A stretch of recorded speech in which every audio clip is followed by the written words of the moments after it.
Mes amis, lors de notre dernier entretien, nous avons rappelé l'occupation croisée, qui a été une occupation terrible en ce sens où les croisés ont massacré beaucoup de juifs sur leur chemin d'Europe vers Eretz Israël, entre autres les communautés du Rhin.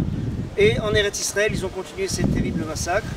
Et ce qu'ils ont fait ici à Hebron, ils ont interrompu la présence historique juive dans la ville des patriarches, dans la ville des pères. Et une des rares fois dans notre histoire où les juifs ont dû quitter Hebron, ça a été précisément sous l'occupation croisée. Maintenant, dans la tradition musulmane, dans l'histoire musulmane, celui que les musulmans appellent Salah ad-Din, en français Saladin, il va être le grand héros de l'islam en ce sens où lui va venir chasser les croisés d'Eretz Israël.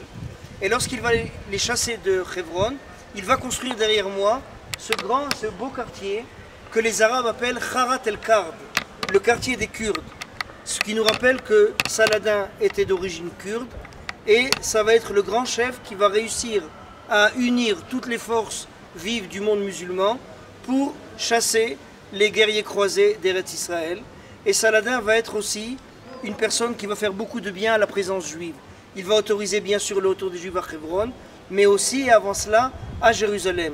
On se rappelle aussi qu'une très belle tradition veut nous dire que le Rambam Maïmonide aurait été le médecin personnel de Saladin.